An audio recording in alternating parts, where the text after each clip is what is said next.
Hello and welcome to Chapter Book Storytime Variety Pack. I'm thinking we need a theme song. Was that okay? I'm gonna have to talk to Miss Jessica about that. We'll see. Well, I'm glad you're here today. I've got two really great books to share with you. Now I know I say that every week, but I only show you the good stuff. Our books today are realistic fiction. That means they take place in a time that is familiar to us, more in our time. There aren't any wizards or any fantastical creatures, no trips to Mars or anything like that, no science fiction. It is just real life people with real life situations that they need to solve. And so, let's get started. If you want to get your drawing paper, pencils, crayons, whatever you'd like to do while you're listening, that's fine. If not, settle back and we'll get started. My first book of realistic fiction is called The Undercover Book List by Colleen Nelson. Realistic fiction. This is available in print at EVPL. This is a story of Jane. She's in a hurry to get to school that morning because she's meeting her best friend Sienna outside. They're going to walk in together. Today is Sienna's last day of school. She's moving far, far away. And so this is one of the last days she's going to be able to spend with Sienna. Now, isn't that funny? A lot of the books that I've shared deal with somebody who has moved to another place and is adjusting to a new school and a new home. This is a book about somebody who is left behind, the one who has to stay. So that's a different perspective. This will be interesting to see what Jane does. I found Sienna. Before I could say anything else, Sienna pulled a small shiny box out of her jacket pocket. "I got you something," Sienna said. "I was going to give it to you at the end of the day, but I can't wait." She passed it to me, and I lifted the lid. Inside was a necklace with a silver heart pendant. "Best friend" was engraved on it. "I love it," I whispered. "Thank you." Even if I'm not here, we're still besties. We'd said that to each other so many times since we found out she was moving, I'd lost count. I promised her I wouldn't cry, but tears sprang up to my eyes at her words. By tomorrow, Sienna would be on a plane to her new home, too far away. "I have something for you too," I said. Kate wasn't the only thing that slowed me down this morning. Kate's her little sister. Sienna's gift weighed a ton. I unzipped my backpack and pulled out her present, the illustrated hardcover edition of Harry Potter and the Sorcerer's Stone. Sienna had wanted it for ages. "You can read it and think of me." She clutched it to her chest, speechless. The bell for homeroom rang and neither of us moved. A wave of emptiness rolled over me, even though Sienna was standing right there. I swallowed the lump in my throat and took a deep breath. I needed to be strong for Sienna. As hard as it was to say goodbye to my best friend, it was worse for her. Moving to a new city, starting over at a new school, making new friends. At least I'd still be in familiar surroundings. "I'm going to miss you so much," she said. "Oh, we can call and text," I said, trying to stay upbeat. "And FaceTime. You'll be so busy making new friends, you'll barely have time to miss me." She snorted with disbelief. "Yeah, right." "Here, help me with my necklace," I said, changing the subject. I lifted my hair so she could attach the clasp, then turned to face her. The heart dangled just below the hollow of my throat. "How does it look?" "Perfect," Sienna said. Today was going to be sad, but tomorrow would be worse. The second bell rang. "Come on, we should get to homeroom," I said. Just like I'd planned, Aisha was on the lookout, and as soon as she spotted us coming down the hallway, she darted into Mr. Lee's room. I paused just before we got to the door and let Sienna open it. 30 voices shouted, "Surprise!" Maybe it was seeing everyone cheering for her, or that huge banner that hung across the back window that read, "We'll miss you, Sienna." But Sienna froze in the doorway and then burst into tears. "That was the best, worst day I've ever had," Sienna sighed, summing up my feelings exactly. It was the end of the day and her backpack bulged with goodbye cards. We were waiting for her mom at the front of the school. As soon as I said my final goodbye, I'd walk to the primary doors to pick up Kate. This time tomorrow, you'll be in your new home, I said. Sienna nodded, but couldn't have looked less excited. I hope you can come for a visit. Me too, I said, even though Mom had told me it wasn't in the budget, at least not this year. So, Sienna's mom pulls up and says goodbye. Mom comes out and says goodbye to Jane, and then Sienna gives Jane one last hug, and then she says, I left you a surprise. It's in the library. What is it? I can't tell you, but your clue is that it's SAFER approved. SAFER approved? She gave me a mysterious look and opened the car door. Mom walked around to her side and got in. Let me know when you figure it out, Sienna said. She slid into the passenger seat and rolled down the window. I'll text you when I get there, she called as her mom pulled out into traffic. I stared after the taillights until the car turned a corner. A couple of primary kids walked past. Kate would be waiting. As I walked around the school, I repeated the clue she'd given me. SAFER approved. Oh, only Sienna could have found a way to make me look forward to coming to school tomorrow. And she does. All night long, she's trying to figure out SAFER approved. It sounds familiar, but she just can't figure it out. She thinks all night, and then it hits her in math class the next day. We went to Ms. Gill's class for second period math. Half my brain was listening to Ms. Gill's lesson on balancing equations, and the other half was considering Sienna's clue. It must have something to do with the book, but which one?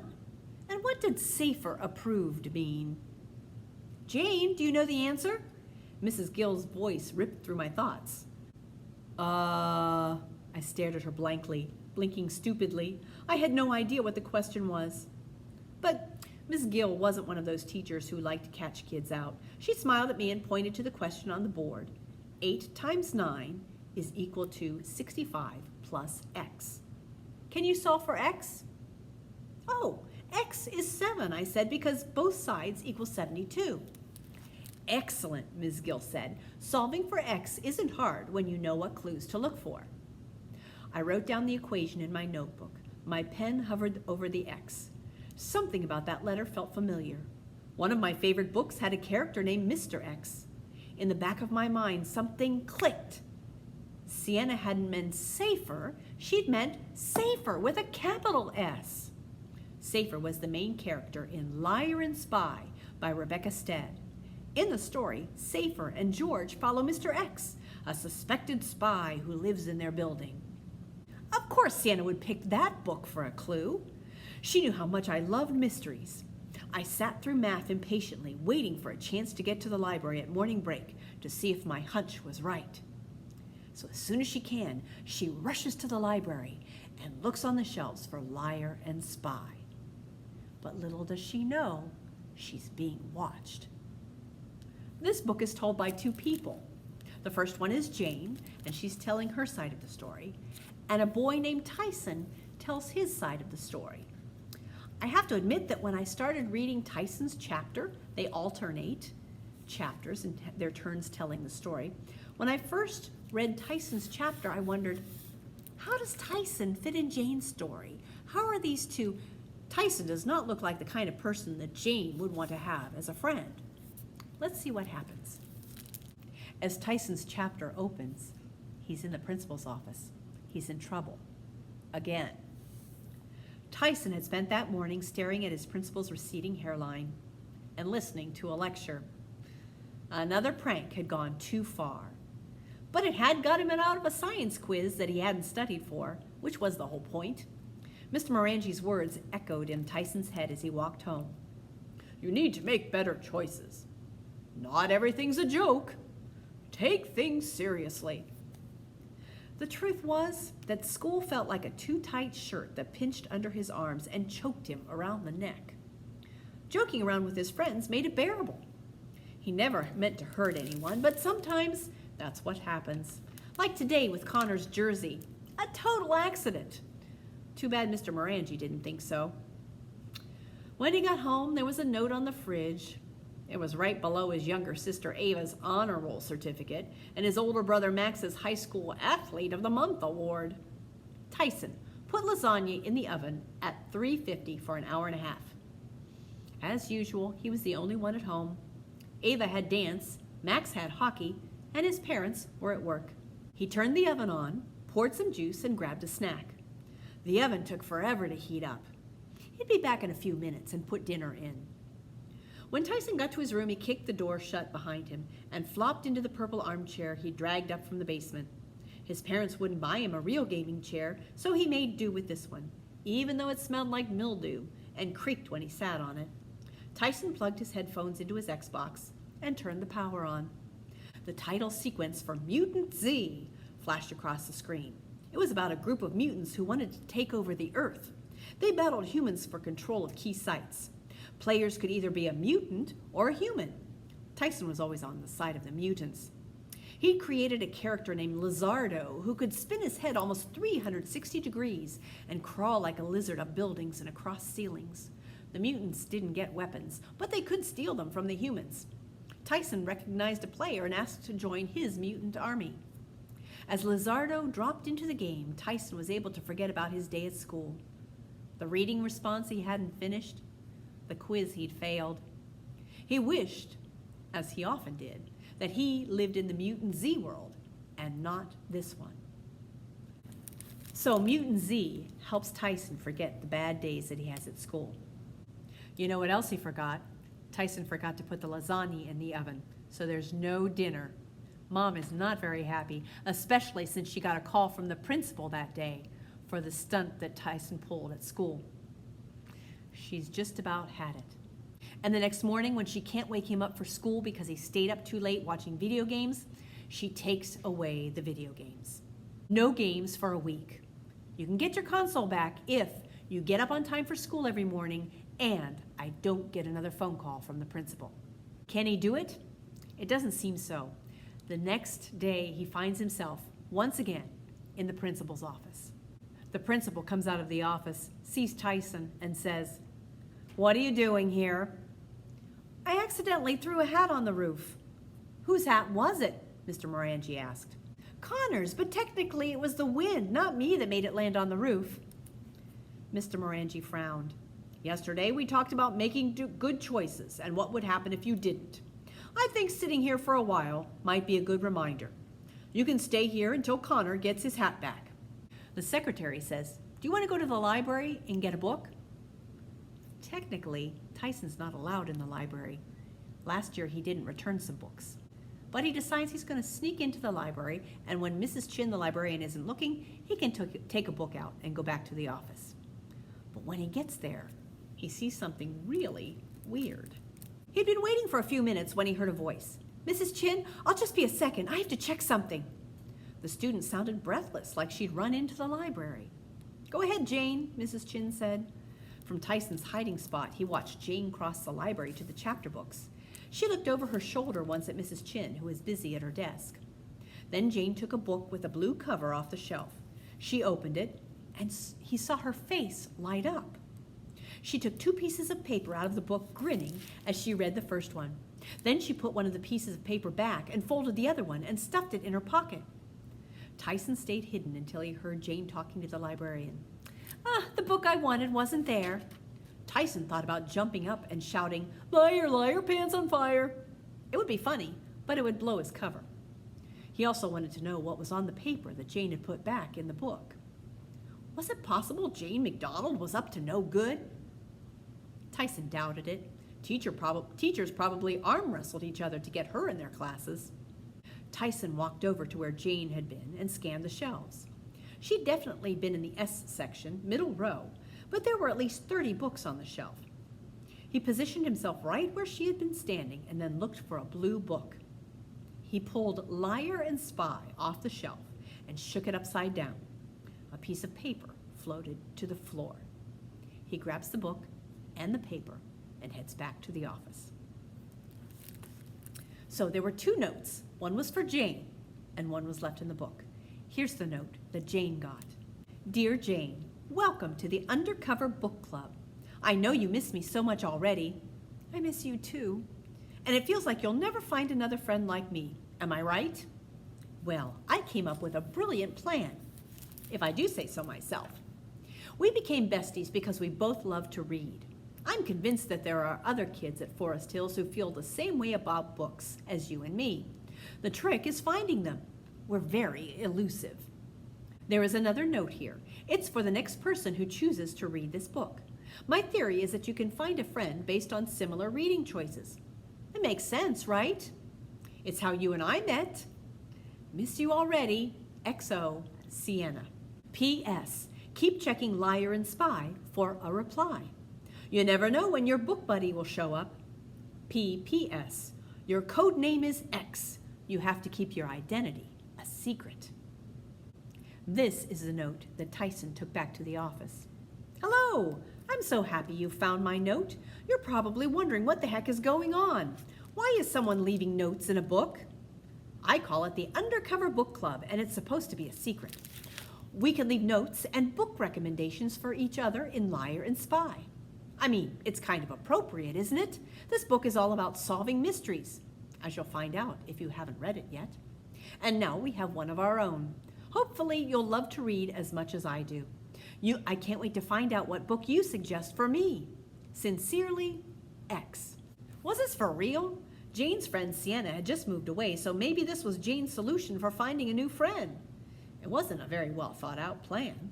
Anyone could find the note, like him, for example, and he was pretty sure he wasn't the type of person Jane had in mind for this weird club. She probably wanted someone as nerdy as she was. He tossed the book aside. Except the prankster in him just couldn't resist. He didn't have to read the book to write back. She'd never know it was him anyway. He ripped a piece of loose leaf out of his binder and tore it in half. Pressing hard with his pen, he wrote in neat, tiny letters, Dear X, I love reading. I read all day as much as I can. It's my favorite thing to do, more than those stupid video games. This is one of my favorite books. I've read it about 30 times from... 30 sounded impossible, so he crossed it out and wrote lots of instead. He bit the end of his pen, thinking about how to sign the note. Obviously, he couldn't use his name. She signed X, so he did something similar. From Y. He thought about adding, by the way, leaving a note in a book as a way to find a friend is never going to work. But then he thought that was maybe a bit too mean. She'd asked for a book suggestion, too. Tyson screwed his face up, thinking. It had been a long time since he'd read a book. He didn't think she'd appreciate Diary of a Wimpy Kid as a suggestion. When he had to read for school, he just picked anything off Mr. Lee's shelf and randomly flipped pages, reading a sentence here or there. He could tell her to read the dictionary, or Moby Dick, but stringing her along might be a little more fun. The more serious his suggestion was, the more she'd believe Y was real. He thought back to 6th grade. Mr. Nucci had read them a book called Harbor Me. It had been about 6 kids who met up in an empty room with no adults around to talk about whatever they wanted. One kid's dad was in prison and another one's had been deported. It didn't have a lot of action, but Tyson had liked hearing about how each kid faced their struggles. He still thought about that book sometimes, a year later. Even though he'd pretended to be sleeping while Mr. Nucci read, he'd really liked it. P.S. I think you should read Harbor Me. He didn't know who the author was, but a nerdy girl like Jane could probably figure it out. Tyson slipped the note between the pages. He wished he could be there when Jane found the note. He imagined how excited she'd be, like a kid opening a present. The thought made him smile. But for now, he was stuck in the conference room, staring at the beige walls. He tapped his feet on the floor, dug his thumbnail around the band on the table to see if it would peel off, and ripped a piece of paper into as many pieces as he could, and then blew them off the desk. The clock on the wall ticked. With nothing to do except stare at blank walls, he picked up the book again. Okay, the cover was sort of cool. Big buildings, just like in Mutant Z. Maybe the book was about a battle. The title had the word spy in it, after all. Sighing, Tyson opened the book, the paper heavy under his fingers, as he turned to page 1. He's reading, and he takes the book with him. And that night, there are no video games to play, so you might as well read. He reads the book, and he finishes it, and he likes it. And imagine how excited Jane was the next day when she went to the library and found that Liar and Spy was gone. Somebody found her note inside the book. So it appears to be an unlikely friendship between Tyson and Jane is started. Well, maybe I should say not between Tyson and Jane, but between X, Jane, and Tyson, Y. And so they begin to share book recommendations. But then something happens, and Jane turns to Y for help. But Y will have to reveal his identity. Do you think he will? Find out by reading The Undercover Book List by Colleen Nelson, a book about books. This book is full of book recommendations. Some of them I haven't read yet, so I'm going to take X and Y's suggestions and read some of them. I think the first one I'm going to read is Harbor Me. This nerdy girl found out that it was written by Jacqueline Woodson. I've seen it on the shelf, and I know that Jacqueline Woodson is a good author, so I think I'm going to read this one next. Another book that I'm going to read that was suggested is Liar and Spy, where they hid the notes. I've never read this before. I know the author, Rebecca Stead. I've read another one of her books before called When You Reach Me, and this is one of my all-time favorite books. But it's hard to describe without giving away the surprise ending. So I don't usually talk about it, but it is an awesome book, and I do recommend it. It is just, the ending is just such a surprise. I really, really enjoy it. So our next book today is Liar and Spy by Rebecca Stead. I thought I'd take a look at it and see what it's like. This is a spy novel, of course, and it's a story about another person who's moving. This time it's George, and he's moving into a new apartment. A boy your age. On Sunday morning, I stand in the lobby of our apartment building watching the movers come in and out. Dad says I'm holding the door, but the door is actually propped open with a scratched up wooden triangle that reminds me of the blocks area in kindergarten. What I'm really doing is looking down at that wedge of wood and thinking about how I used to make these super long car ramps with Jason, and how Jason dresses like a skateboarder now, which he isn't, and how whenever Carter Dixon or Dallas Llewellyn call me gorgeous, Jason just stands there. Our main character's name is George. His parents spelled it a little differently, with an S on the end. That's the French spelling. He was named after a French artist that his parents loved. But he gets teased a lot at school, and one of the things they call him is gorgeous. I lean past the lobby door so I can see up and down the empty sidewalk. It's super bright out, and the trees make cool shadows on the pavement. Dad's in the moving truck, making sure the furniture comes out in a certain order. I'm guessing he's being about as helpful as I am, standing guard over my wooden wedge. I'm hearing a sound. It's a funny, high-pitched buzzing that I think maybe I've been hearing for a while without noticing. There should be a word for that, when you hear something and simultaneously realize that it's been swimming around in your brain for 5 minutes without your permission. I glance around to see what's buzzing, first at the ancient yellow chandelier above my head, and then at the shiny silver intercom on the wall. It's the kind with a keypad and a little camera that lets people in their apartments see who's in the lobby before deciding whether to let them in. Dad has already shown me how the whole thing works. I take a step toward the intercom, and the buzzing stops. I go back to thinking about Jason, who was my everyday after-school friend until the end of 6th grade, when he went away to sleepaway camp for 7 weeks and then started sitting at the pool table in September like he'd been there all along. All of a sudden, there's a whole lot of noise coming from somewhere right above me. A weird mix of rattling, clicking, and pounding that echoes around the tiled lobby. And then 2 dogs appear on the landing at the top of the stairs, a giant yellow one and a small dark one. There's a boy about my size behind the dogs, holding the twisted leashes in one hand and trying to keep a grip on the banister with the other. I flatten myself against the open door, thinking the dogs will pull the boy past me and out the front, but they don't. Instead, they drag him almost in a circle to a door underneath the stairs. They make the turn so fast that he actually hops on one leg for a few seconds, almost tipping over sideways, like in a cartoon. The door under the stairs is closed. The dogs wait in front of it, wiggling and wagging, while the boy, not once looking at me, struggles to get a huge ring of keys out of his front jeans pocket. He picks a key, unlocks the door, and pushes it open. I can see another set of stairs going down. The dogs surge, pulling the boy down the stairs, and the door slams shut behind them, loudly, and then everything is quiet again. I know exactly what Dad would say if he were here. He wouldn't mention the weird stuff, how the dogs ran straight to a mystery door under the stairs, or the kid's enormous key ring. Dad would say, "Look, George, a boy your age." Well, the movers finish, and Dad and George go inside, and they start putting things away and unpacking things. And after a while, Dad says, "Let me show you the basement," Dad says. "That's where the garbage and recycling go, because the garbage is my job." At our house, doing the garbage meant wheeling 2 big plastic bins out to the curb.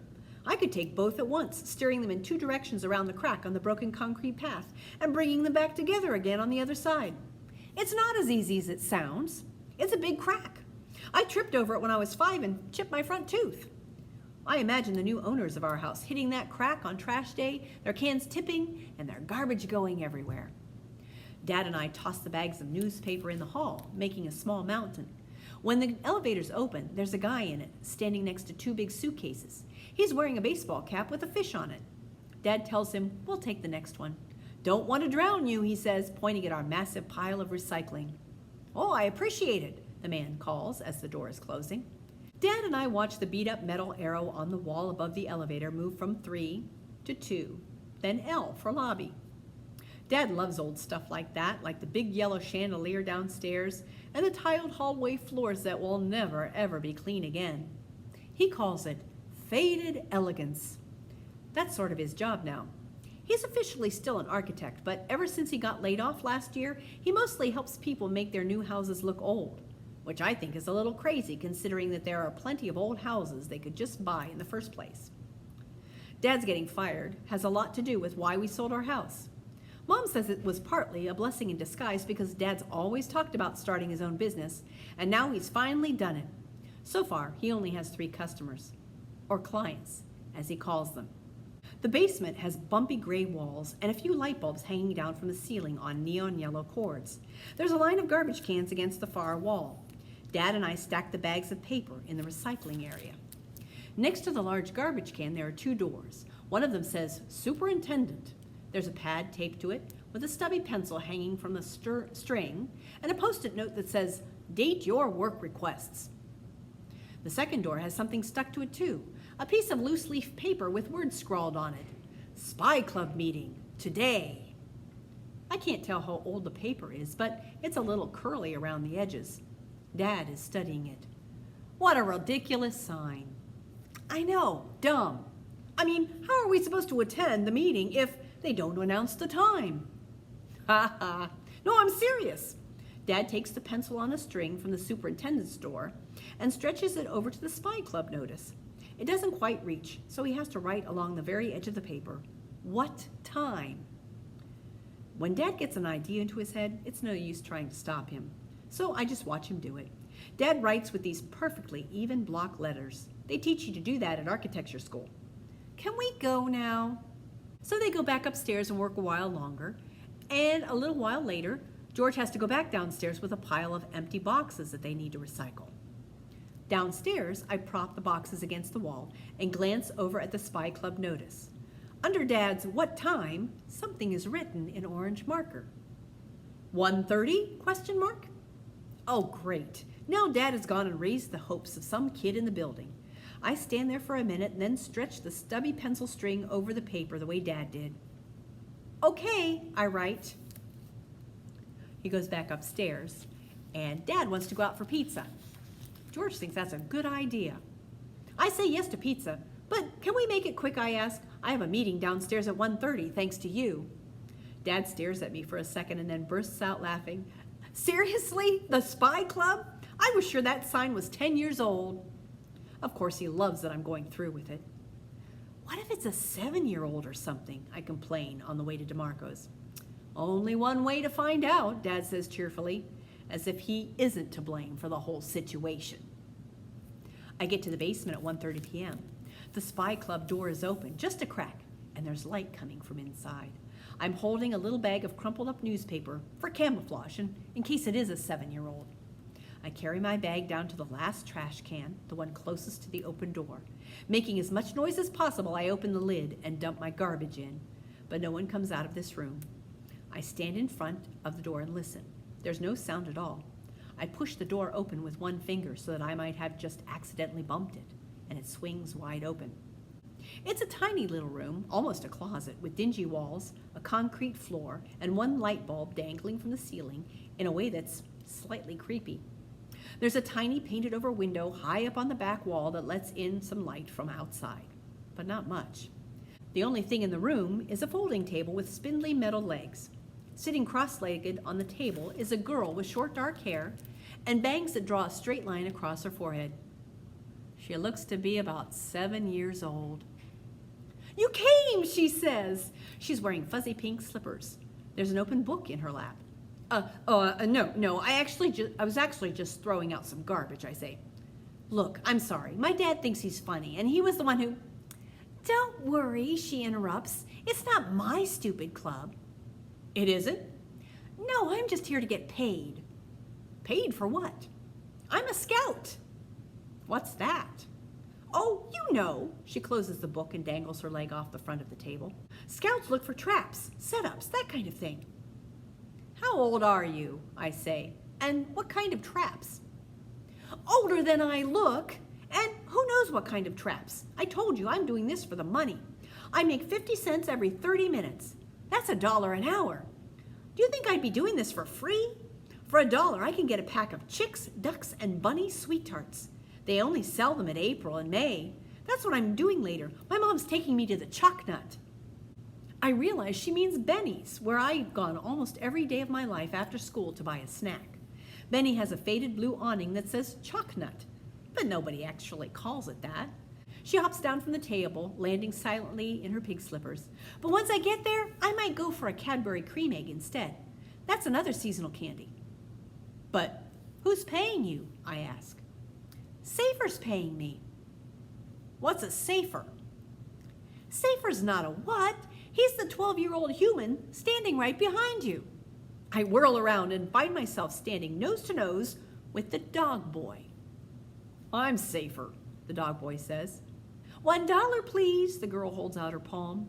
Safer takes a folded dollar bill out of his back pocket and hands it to her. "Wait," I say. "You've been sitting here for an hour?" 15 minutes, she says, plus 45 more on the lobby cam during lunch." "The lobby cam?" "Yep, watching you and your dad go out for pizza. It took you exactly 43 minutes, in case you're wondering." Before I can ask her what the heck she's talking about, Safer pushes her out the door. "Goodbye, Candy," he says to the back of her head. "Tell Mom I'll be up in a little bit." "Wait," I say when he's closed the door behind her. "Her name is Candy?" Safer looks at me. "Yeah." "And your name is Safer?" "Yeah." I smile. I have a strong feeling that I've just met two kids who will never make fun of my name. So this is the Safer from the other book, from the undercover book list. We found him. So let's find out about this spy club. "Well, let's get started," Safer says. "Question number 1. How many garbage cans are lined up outside that door?"